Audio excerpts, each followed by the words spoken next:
कल हम respiratory system discuss कर रहे थे।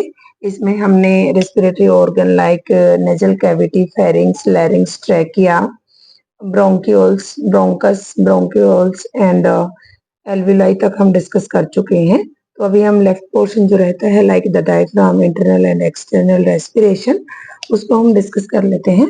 This is the last video in the respiratory system. तो इसमें हमारा रह गया था डायफ्राम। तो डायफ्राम क्या है? डायफ्राम ये वाला जो पोर्शन आपको दिखाई दे रहा है, ये डोम शेप मसल होती है डायफ्राम, ठीक है। ये एब्डोमिनल कैविटी को और थोरेसिक कैविटी को सेपरेट करने का काम करती है, ठीक है। डायफ्राम की वजह से क्या होता है, जो हमारी थोरेसिक कैविटी है वो उसका साइज इंक्रीज और डिक्रीज होता है। जब हम ब्रीथ करते हैं तो वॉल्यूम इंक्रीज और डिक्रीज करता है। जब हम इनहेल करते हैं तो वॉल्यूम इंक्रीज होता है, और जब हम एक्सहेल करते हैं तो वॉल्यूम डिक्रीज होता है। तो डायफ्राम क्या है? Diaphragm is a dome shaped muscular structure separating the thoracic and the abdominal cavity. The intercostal muscles and the diaphragm contract simultaneously. Intercostal muscles हमने कर लिया था, हमारे जो 12 पेयर ऑफ रिब्स होती हैं उनके बीच में 11 पेयर्स ऑफ इंटरकोस्टल मसल्स होती हैं। तो intercostal muscles and diaphragm simultaneously दोनों ही क्या करते हैं, हमारी ब्रीदिंग में हेल्प करते हैं। Enlarging the thoracic cavity in all directions, that is from back to front and side to side and top to bottom. तो ये top to bottom and back to front and side to side से volume क्या करते हैं, increase करते हैं thoracic cavity का। तो ब्रीदिंग साइकिल क्या है? इंस्पिरेशन जब हम एयर को इनहेल करते हैं, एक्सपिरेशन जब हम एयर को एक्सहेल करते हैं, and pose after the expiration. जो नेक्स्ट स्टेप है दैट इज द पोज, ठीक है, जिसमें लंग्स रेस्ट करते हैं। तो इंस्पिरेशन क्या है? The process of inspiration is active. ये एक्टिव होता है। एक्टिव का क्या मतलब? जब इंस्पिरेशन होती है तो उसमें एनर्जी की रिक्वायरमेंट होती है, as it need energy for the muscle contraction. तो मसल के कॉन्ट्रेक्शन के लिए किसकी जरूरत होती है? एनर्जी की। इसलिए क्या बोलते हैं, इंस्पिरेशन क्या है? एक्टिव है। जब हम सांस को अंदर लेते हैं तो उसको बोलते हैं इंस्पिरेशन। तो इंस्पिरेशन के लिए क्या चाहिए? एनर्जी, इसलिए इसको बोलते हैं एक्टिव प्रोसेस है ये।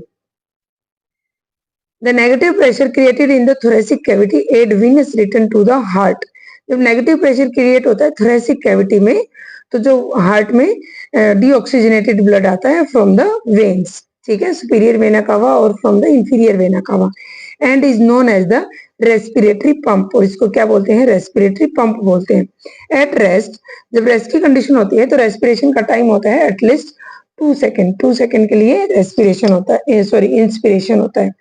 Next one is the expiration. जब सांस को बाहर छोड़ते हैं तो उसको बोलते हैं expiration. Relaxation of the intercostal muscle and diaphragm. Diaphragm और इंटरकोस्टल मसल्स क्या होती हैं? रिलैक्स होती हैं। कब? जब हम सांस को बाहर छोड़ते हैं। जब हम इनहेल करते हैं तो diaphragm and intercostal muscles contract करती हैं, और जब हम सांस को बाहर छोड़ते हैं तो diaphragm and intercostal muscles relax हो जाती हैं। Relax in result in the downward and inward movement. इसकी वजह से क्या होता है? मसल्स के डाउनवर्ड और इनवर्ड अंदर की तरफ मूवमेंट होती है of the rib cage and elastic recoiling of the lungs, ठीक है। तो क्या होता है? लंग्स की रिकॉइलिंग होती है और रिब केज का साइज क्या होता है? डिक्रीज हो जाता है। किसकी वजह से? इंटरकोस्टल मसल्स और डायफ्राम की डाउनवर्ड और इनवर्ड मूवमेंट की वजह से, जिससे हम सांस को बाहर छोड़ते हैं।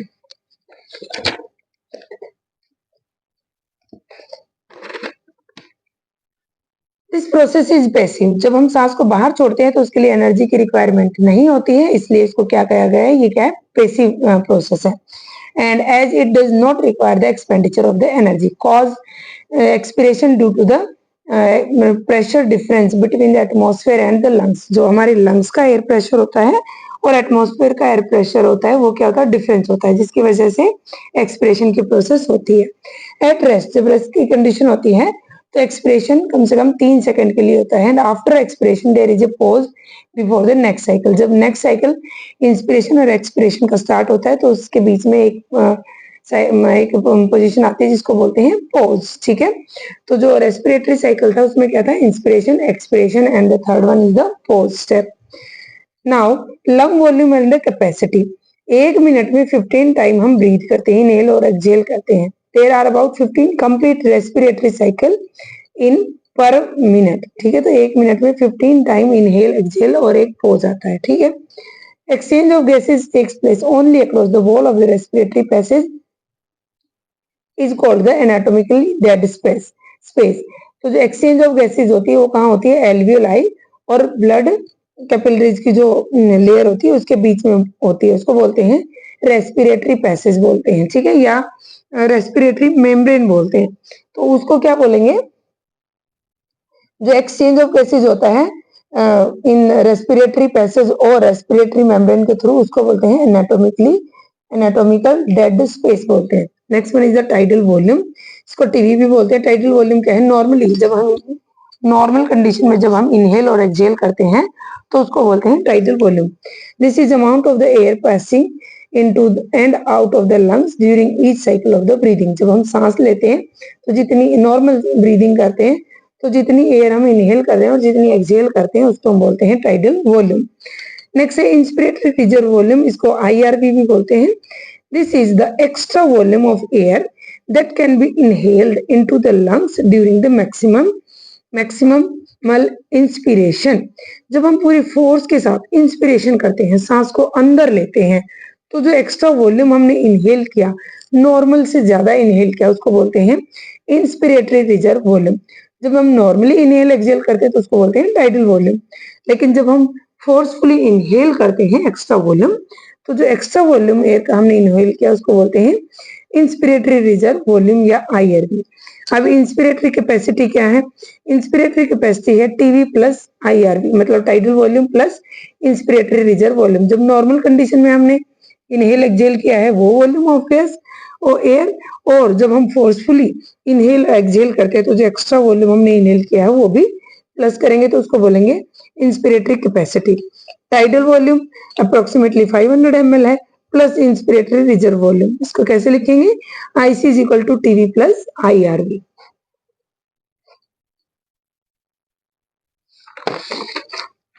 नेक्स्ट है फंक्शनल रेजिडुअल कैपेसिटी, एफआरसी भी बोलते हैं इसको। This is the amount of air remaining in the air passage and alveoli at the end of the quiet expiration. जब हम सांस को बाहर छोड़ते हैं तो उसके बाद जो एयर पैसेज में और एल्वियोलाई में जो गैस रह जाती है उसको बोलते हैं फंक्शनल रेजिडुअल कैपेसिटी। नेक्स्ट है एक्सपिरेटरी रिजर्व वॉल्यूम, ये क्या है, जब हम एयर को फोर्सफुली बाहर छोड़ते हैं, ठीक है। This is the largest volume of the air which can be expelled from the lungs during the maximum expiration. जब हम फुल फोर्सफुली एक्सपिरेशन करते हैं, सांस को बाहर छोड़ते हैं, तो जो एक्स्ट्रा वॉल्यूम हम बाहर छोड़ते हैं उसको बोलते हैं expiratory reserve volume. Extra volume of air जो हमने एक्सहेल किया है उसको बोलेंगे एक्सपिरेटरी रिजर्व वॉल्यूम या ERV. Next is the residual volume, IRV भी बोलेंगे इसको। The volume of air remaining in the lungs after forced expiration. Expiratory reserve volume के बाद जब हमने, मतलब इसमें क्या था, फोर्सफुली हमने सांस को बाहर छोड़ा, सांस को फोर्सफुली बाहर छोड़ने के बाद भी जो एयर का वॉल्यूम हमारे लंग्स में रह जाता है उसको बोलते हैं रेजिडुअल वॉल्यूम। नेक्स्ट है वाइटल कैपेसिटी या वीसी भी बोलते हैं। वीसी क्या है, tidal volume plus IRV plus ERV. IRV क्या था, इंस्पिरेटरी रिजर्व वॉल्यूम, टाइडल क्या है टीवी, और ईआरवी क्या था, expiratory reserve volume. Tidal volume क्या था, नॉर्मली जब हमने एयर को इनहेल और एक्सहेल किया है तो उसको बोलते हैं टाइडल वॉल्यूम। आईआरवी क्या था, जब फोर्सफुली हमने एयर को इनहेल किया तो जो एक्स्ट्रा वॉल्यूम हमने इनहेल किया उसको बोलते हैं आईआरवी। और ईआरवी क्या है, जब फोर्सफुली हमने गैस को एक्सहेल किया है तो जो एक्स्ट्रा वॉल्यूम हमने एक्सहेल किया उसको बोलते हैं ईआरवी। तो इन तीनों के प्लस को क्या बोलते हैं, vital capacity. Next is the alveolar ventilation, volume of air that moves into and out of the alveoli per minute। एक मिनट में जितना वॉल्यूम ऑफ गैस इनहेल और एक्सहेल हम करते हैं उसको बोलते हैं एल्वियोलर वेंटिलेशन। तो एक मिनट में हम कितनी बार इनहेल एक्सहेल करते हैं, अप्रोक्सीमेटली 15 टाइम्स। तो 15 टाइम्स जब हमने एयर को इनहेल और एक्सहेल किया है तो टोटल वॉल्यूम जो हमने इनहेल और एक्सहेल किया है उसको बोलते हैं alveolar ventilation. Next is the alveolar ventilation को कैसे मेजर हम करेंगे, TV tidal volume minus anatomical dead space. Anatomical dead space क्या था, जितनी भी गैस एक्सचेंज होती है रेस्पिरेटरी मेम्ब्रेन के थ्रू उसको बोलते हैं anatomical dead space into respiratory rate.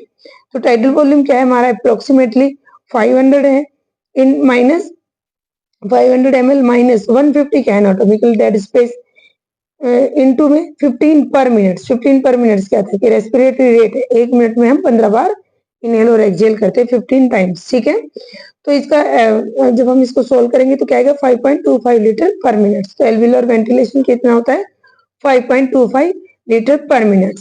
Now exchange of gases. Exchange of gases में क्या आएगा इंस्पिरेशन और एक्सपिरेशन। तो जब हम ब्रीदिंग करते हैं तो उसमें दोनों ही आते हैं, इंस्पिरेशन और एक्सपिरेशन। सांस को इनहेल करना और सांस को एक्सहेल करना, अंदर लेना और सांस को बाहर छोड़ना, उसको बोलते हैं ब्रीदिंग। ठीक है, तो breathing involve the alternative process of inspiration और एक्सपिरेशन। तो ब्रीदिंग में क्या होता है ऑल्टरनेटली, एक बार हम सांस को इनहेल करते हैं फिर एक्सहेल करते हैं। ठीक है, तो उसको हम बोलते हैं breathing.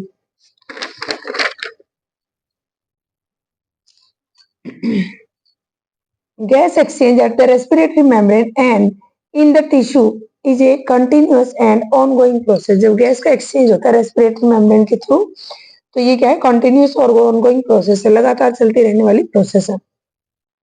Diffusion of oxygen and carbon dioxide depend on the pressure difference, for example between the atmospheric air and the blood or the blood and the tissues। तो जो डिफ्यूजन होता है ऑक्सीजन और गैस और कार्बन डाइऑक्साइड का वो किस पे डिपेंड करता है, पार्शियल प्रेशर ऑफ ऑक्सीजन और the pressure of the carbon dioxide. और हम कह सकते हैं कि pressure difference between the oxygen and the carbon dioxide in the blood and the tissue and the atmosphere. तो उसकी वजह से क्या होता है गैसेस का एक्सचेंज होता है। ठीक है, अगर हम एक्सटर्नल रेस्पिरेशन की बात करें तो उसमें गैसेस का एक्सचेंज क्या होता है लंग्स और ब्लड वेसल के बीच में, और इंटरनल रेस्पिरेशन में ब्लड वेसल और टिश्यू के बीच में जो एक्सचेंज होता है गैसेस का उसको बोलते हैं internal respiration. Now what is the diffusion of gases. Exchange of gases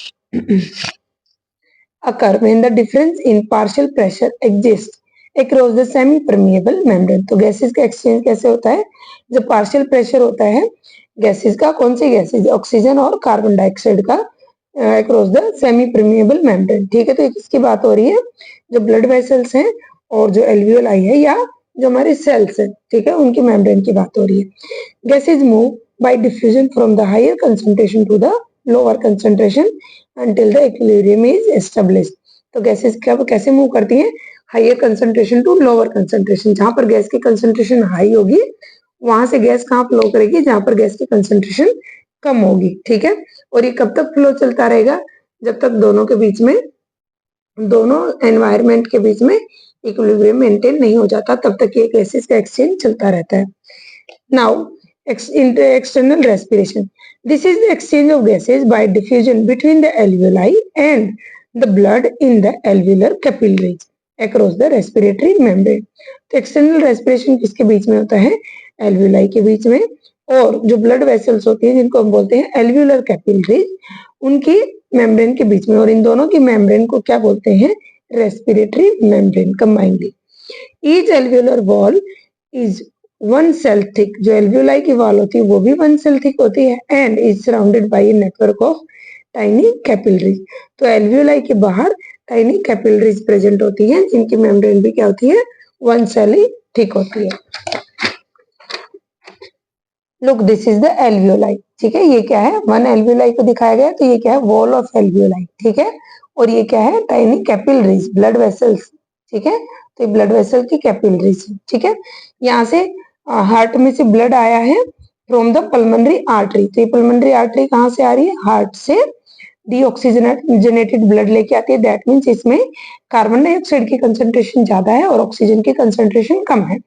जब हमने एयर को इनहेल किया है मतलब जब हमने सांस ली है तो हमने ऑक्सीजन, यहाँ पे क्या आ गया ऑक्सीजन की कंसंट्रेशन ज्यादा हो जाएगी जब हम सांस लेंगे, और कार्बन डाइऑक्साइड की कंसंट्रेशन यहाँ पे क्या है कम है। और ब्लड में क्या है ऑपोजिट, यहाँ पे कार्बन डाइऑक्साइड की कंसंट्रेशन ज्यादा है और ऑक्सीजन की कंसंट्रेशन कम है। तो ब्लड से कार्बन डाइऑक्साइड कहाँ डिफ्यूज हो जाएगी एल्वियोलाई में, और एल्वियोलाई से जो ऑक्सीजन की कंसंट्रेशन हाई है वो कहाँ आ जाएगी ब्लड में, क्योंकि ब्लड में ऑक्सीजन की कंसंट्रेशन क्या है कम है। ठीक है, तो डिफ्यूजन में क्या होता है high concentration to low concentration oxygen flow करेगी into the blood vessel, and high concentration to low concentration into the alveoli carbon dioxide flow करेगी from the blood vessel to the alveoli, जिसको हम breathe को जब हम सांस को छोड़ते हैं, जब हम एक्सहेल करते हैं तो कार्बन डाइऑक्साइड को हम बाहर छोड़ देते हैं और ऑक्सीजन कहाँ जाती है, ब्लड में, जिसको हम बोलते हैं प्योरिफिकेशन ऑफ ब्लड हो जाएगा। फिर ये कहाँ से, पल्मोनरी वेन के थ्रू ब्लड कहाँ चला जाएगा, हार्ट में, और हार्ट इसको क्या करेगा, अदर ऑर्गन्स को पंप कर देगा। ठीक है, this is the direction of the blood. इसको हम बोलते हैं एक्सटर्नल रेस्पिरेशन। जब गैसेस का exchange between the alveoli and the tiny capillaries of blood vessels होता है तो उसको हम बोलते हैं एक्सटर्नल रेस्पिरेशन। अब फ्लो चार्ट में देख लेते हैं एक्सटर्नल रेस्पिरेशन कैसे होता है। venous blood arriving at the lungs from all the tissues of the body। तो all the tissues से blood कहाँ जाता है, हार्ट में, और हार्ट इसको लंग्स में पंप कर देता है। ऑल टिश्यूज से आया है तो ये क्या है, डीऑक्सीजनेटेड ब्लड है। दैट मीन्स इसमें कार्बन डाइऑक्साइड की कंसंट्रेशन ज्यादा है और ऑक्सीजन की कंसंट्रेशन कम है। Contain high level of CO2 and low level of O2। Carbon dioxide diffuse from the venous blood down its concentration gradient into the alveoli। तो carbon dioxide blood vessels में से कहाँ diffuse हो जाएगी, alveoli में। Until equilibrium with the alveolar air is reached। जब तक, कब तक फ्लो होता रहेगा, जब तक एक्सचेंज ऑफ गैसेस, जब तक दोनों साइड में, दोनों मेम्ब्रेन के साइड में इक्विलिब्रियम मेंटेन नहीं हो जाता। मतलब कि एल्वेलाई में और ब्लड वेसल के बीच में जब तक गैसेस का इक्विलिब्रियम मेंटेन नहीं होता तब तक डिफ्यूजन होता रहता है।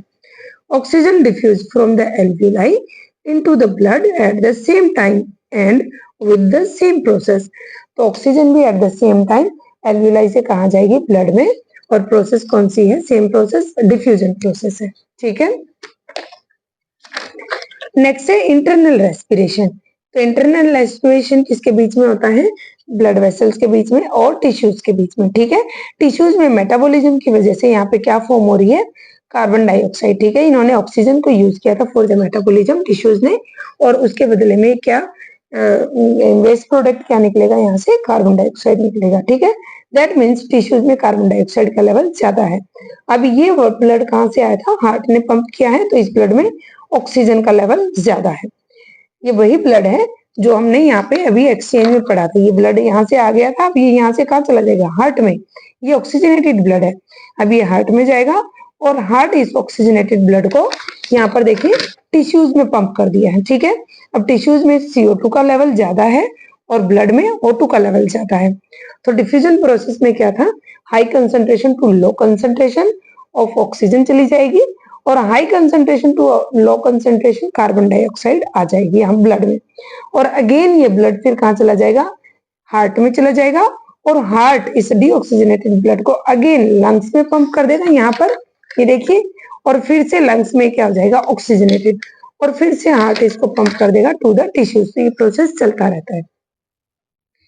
तो क्या है internal respiration, this is the exchange of gases bye diffusion between in the capillaries and the blood vessel. तो ये कहाँ एक्सचेंज हो रहा है, between the capillaries and the blood cells के बीच में ये एक्सचेंज हो रहा है। ठीक है, तो अब फ्लो चार्ट में देख लेते हैं। Partial pressure of oxygen of blood arriving at the capillary bed is the same as the blood leaving the lungs. तो कितना होता है इसमें ऑक्सीजन का लेवल, जितना जब से ब्लड लंग से निकला है वही लेवल होता है ऑक्सीजन का। ठीक है, मतलब हाई लेवल ऑफ ऑक्सीजन है इस ब्लड में, क्योंकि ये कहाँ से आया, डायरेक्ट ब्लड से सॉरी लंग्स से। लंग्स से कहाँ है, हार्ट में, और हार्ट ने इसको कहाँ पंप कर दिया, टिश्यूज में। Higher level of oxygen, pressure of partial pressure of oxygen और higher concentration of oxygen and a lower concentration of carbon dioxide. This create the concentration gradient between the capillary blood and the tissues। तो ये क्या है, capillary blood और ये क्या है, tissue. तो दोनों में क्या है, कंसंट्रेशन ग्रेडियंट है और गैसेस का डिफरेंस है। मतलब कि जो कैपिलरीज में ब्लड है उसमें ऑक्सीजन का लेवल ज्यादा है और टिश्यूज में ऑक्सीजन का लेवल कम है। टिश्यूज में कार्बन डाइऑक्साइड का लेवल ज्यादा है और ब्लड में कार्बन डाइऑक्साइड का लेवल कम है। तो high concentration to low concentration gases का फ्लो होता है। Oxygen diffuses from the blood stream through the capillaries wall into the tissues. ठीक है, तो ऑक्सीजन कहाँ से टिश्यूज से कहाँ जाएगी, कैपिलरीज में, सॉरी कैपिलरीज से कहाँ चली जाएगी, टिश्यूज में चली जाएगी। और carbon dioxide diffuses from cell into the extra cellular fluid. तो कार्बन डाइऑक्साइड कहाँ जाएगी, सेल से एक्स्ट्रा सेलुलर फ्लूइड में। ठीक है, then into the blood stream toward the venous end of the capillaries. और फिर ये कहाँ जाएगी, ब्लड स्ट्रीम से वीनस एंड की तरफ चली जाएगी और ये कहाँ चली जाएगी, फिर ये वीनस एंड वीनस कैपिलरीज कहाँ चली जाएंगी, हार्ट में चली जाएंगी थ्रू द सुपीरियर वेना कवा और इंफीरियर वेना कवा। ठीक है, तो ये क्या था, एक्सटर्नल रेस्पिरेशन, और ये क्या है, internal respiration. Internal respiration tissue और ब्लड वेसल के बीच में होता है, और external respiration alveoli and blood vessel के बीच में होता है। ठीक है, अब देख लेते हैं, ओवरव्यू देख लेते हैं। ये क्या है, हार्ट है, और ये है external respiration between the lungs and the blood vessel, and this is the internal respiration between the tissues and the blood vessel. ठीक है, हार्ट से डीऑक्सीजनेटेड ब्लड कहाँ गया है, लंग्स में गया है, और लंग्स से डीऑक्सीजनेटेड ब्लड कहाँ गया है, हार्ट में आ गया है। ठीक है, हार्ट से डीऑक्सीजनेटेड, ब्लू कलर किसको शो करता है, डीऑक्सीजनेटेड ब्लड को, तो हार्ट से डीऑक्सीजनेटेड ब्लड लंग्स में गया, और वहां से ऑक्सीजनेटेड ब्लड कहाँ गया, हार्ट में। तो ये रेड कलर किसको शो कर रहा है, ऑक्सीजनेटेड ब्लड को, क्योंकि जैसे जैसे ऑक्सीजन की कंसेंट्रेशन बढ़ती है तो ब्लड की रेड शाइनिंग इंक्रीज हो जाती है। ठीक है, और जैसे जैसे ऑक्सीजन की कंसेंट्रेशन डिक्रीज हो जाती है तो जो ब्लड का ब्लूइश कलर ब्लड का आ जाता है। ठीक है, तो इसीलिए इसको ब्लू कलर से शो किया गया और इसको रेड कलर से। अब ये ऑक्सीजनेटेड ब्लड जो लंग्स से आया था, इसको हार्ट पंप कर देता है टिश्यूज में, और टिश्यूज में फिर से इंटरनल रेस्पिरेशन होता है, और वहां से ऑक्सीजन जो ब्लड में प्रेजेंट थी वो कहाँ जाती है, टिश्यूज में, जो कि टिश्यूज क्या करते हैं, इसको मेटाबॉलिज्म के लिए यूज करते हैं, और जब टिश्यूज ऑक्सीजन को मेटाबॉलिज्म के लिए यूज करते हैं तो कार्बन डाइऑक्साइड को रिलीज करते हैं। अब ये कार्बन डाइऑक्साइड टिश्यूज से कहाँ जाती है, ब्लड में, और ब्लड से ऑक्सीजन कहाँ चली जाती है, टिश्यूज में। तो अब ये ब्लड कैसा हो गया है, डीऑक्सीजनेटेड, मतलब कि ऑक्सीजन इसने टिश्यूज को दे दिया, और इसके अंदर अब क्या आ गई है, कार्बन डाइऑक्साइड। अब ये कार्बन डाइऑक्साइड कंटेनिंग ब्लड और डीऑक्सीजनेटेड ब्लड कहाँ जाता है, हार्ट में। हार्ट इसको अगेन कहाँ पंप कर देगा, लंग्स में, और लंग्स इसको अगेन प्योरीफाई कर देते हैं, ऑक्सीजन और CO2 को एक्सचेंज कर देते हैं, फिर से ये ऑक्सीजनेटेड ब्लड हार्ट में आएगा, और हार्ट से अगेन टिश्यूज में। तो ये साइकिल इस तरह से चलता रहता है। ठीक है, नाउ ऑक्सीजन कैसे प्रेजेंट होती है हमारी बॉडी में, chemical composition with the haemoglobin as the oxyhaemoglobin, ये रिवर्सिबली बाइंड होती है हीमोग्लोबिन के साथ। ठीक है, रिवर्सिबली मतलब जब भी इसकी जरूरत होती है तो हीमोग्लोबिन के साथ ये अनबाइंड हो जाती है और टिश्यूज में चली जाती है। तो ये ऑक्सीजन के साथ हीमोग्लोबिन के साथ बाइंड करती है और क्या बनाती है, ऑक्सीहीमोग्लोबिन, और कई बार क्या है, सॉल्यूशन इन द प्लाज्मा। तो ऑक्सीजन हीमोग्लोबिन की फॉर्म में प्रेजेंट होती है 98.5%, और प्लाज्मा के साथ ये प्रेजेंट होती है 1.5%। अब कार्बन डाइऑक्साइड की बात कर लेते हैं। Carbon dioxide is waste product of the metabolism, as bicarbonate ion की फॉर्म में निकलता है ये इन द प्लाज्मा। 70% प्लाज्मा के साथ बाइकार्बोनेट की फॉर्म में प्रेजेंट होती है, और एरिथ्रोसाइट के साथ हम कह सकते हैं आरबीसी के साथ loosely combined with the haemoglobin, और ये क्या बनाती है, कार्बोक्सी हीमोग्लोबिन। 23% ये हीमोग्लोबिन के साथ बाइंड करती है, और 7% ये प्लाज्मा में प्रेजेंट होती है। The respiratory centre, group of nerve in the medulla, the respiratory rhythmicity centre जिसको बोलते हैं, ये कहाँ प्रेजेंट होता है, हमारे मेडुला में प्रेजेंट होता है, जिसको बोलते हैं respiratory rhythmicity centre, which control the respiratory pattern, the rate and the depth of breathing। ठीक है, वैसे रेस्पिरेशन क्या है, इनवॉलेंट्री है। ठीक है, बट जो हमारे ब्रेन है उसमें जो नर्वस सिस्टम है वो क्या करता है, ब्रीदिंग के रेट को और डेप्थ को कंट्रोल करता है। ठीक है, तो इसके साथ ही हमारा रेस्पिरेटरी सिस्टम कंप्लीट हो गया है। ठीक है, इसमें हमने क्या कर लिया है, रेस्पिरेटरी ऑर्गन्स और मसल्स डिस्कस किए थे। ठीक है, रेस्पिरेटरी ऑर्गन में हमने डिस्कस किया है नेजल कैविटी को, फेरिंग्स, लैरिंग्स, ठीक है, ट्रैकिया, ब्रोंकस, ब्रोंकियोल्स, और आगे हमने डिस्कस किया था स्मॉल ब्रोंकियोल्स। ठीक है, और एल्वियोलाई को डिस्कस किया था, लंग्स, बोथ लंग्स, उसके साथ ही हमने इंटरकोस्टल मसल्स डिस्कस की थी और डायफ्राम डिस्कस कर लिया है। ठीक है, और इसके साथ ही हमने एक्सटर्नल और इंटरनल रेस्पिरेशन भी डिस्कस कर लिए। तो हमारी तरफ से टॉपिक ओवर है। अगर आपको कोई प्रॉब्लम है तो आप कमेंट बॉक्स में कमेंट कर सकते हैं, कोई डाउट है तो आप पूछ सकते हैं। नोट्स के लिए आप डिस्क्रिप्शन बॉक्स में नोट्स के लिए लिंक दिया गया है, तो आप वहां से PDF डाउनलोड करें। Thank you.